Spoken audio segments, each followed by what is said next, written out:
Hey guys, welcome back to my channel. My name is Melissa Siegel. I'm a professor of migration studies, and this is a channel about all things migration.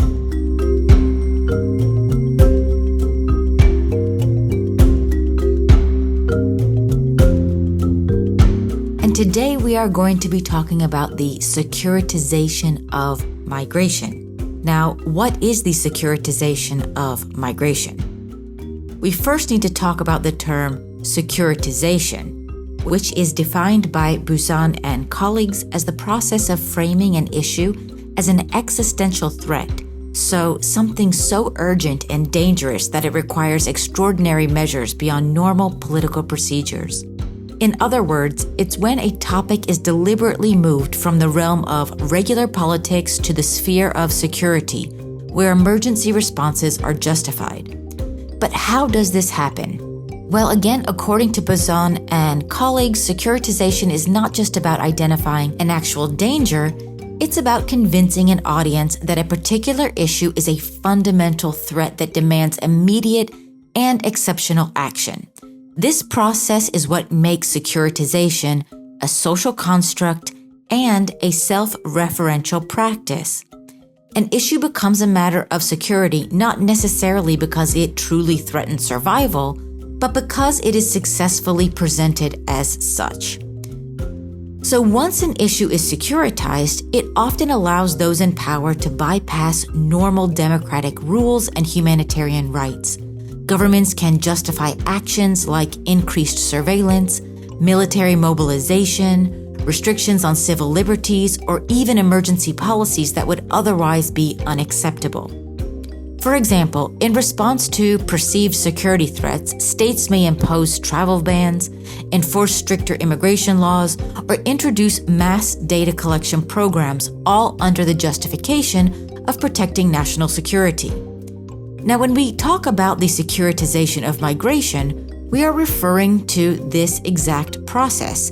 In this case, migration is framed as a security threat, whether or not there is actual factual justification for this claim, rather than just, for example, an economic, humanitarian, or social issue.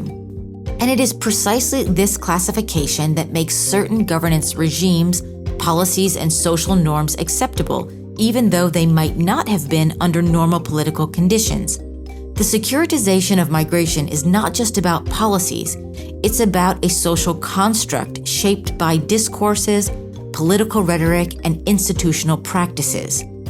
To better understand securitization, we can break it down into two key theoretical approaches, the Copenhagen School and the Paris School. So, the Copenhagen School focuses on discourse and how issues become securitized through speech acts.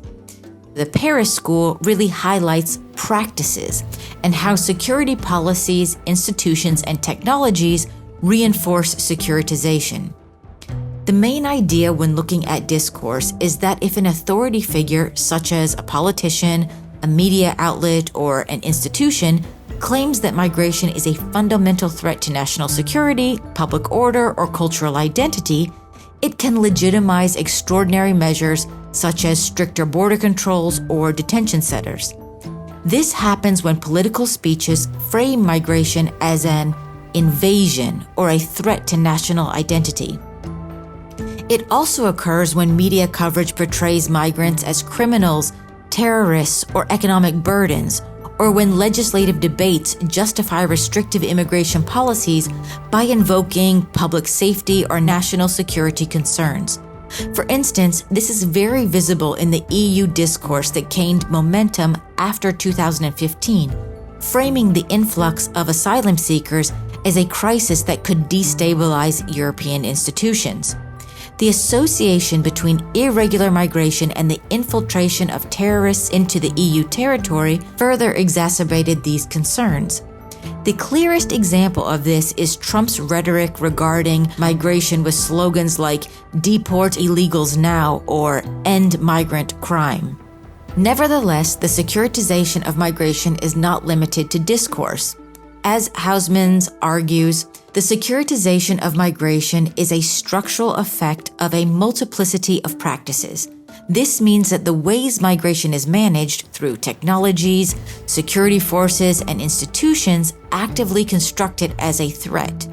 Examples of practice-based securitization of migration range from increased border militarization through fences, armed patrols, drones, and more, to the expansion of immigration detention centers, the use of development of surveillance technologies to monitor migrants, or the implementation of visa restrictions and expedited deportation procedures. This kind of securitization was also evident in the midst of the so-called migration crisis of 2015, when EU member states unilaterally chose to reinstate border controls and push back asylum seekers to other European countries. Another example is the fact that Frontex, the European Border and Coast Guard Agency, conducts joint maritime border control operations that function as securitizing practices. These measures align with traditional security responses, as similar tactics have historically been employed to counter conventional threats such as military aggression, piracy, and drug trafficking. Now, I hope this has just given you a quick glimpse of what we see as the securitization of migration. If you have examples of this from your own work or your own life, please feel free to put them in the comment section. If you found this video useful, please make sure to like it and make sure to subscribe to this channel and hit that notification bell so you don't miss any of the videos that we upload on a regular basis to this channel. And I do hope to see you next time. Bye-bye.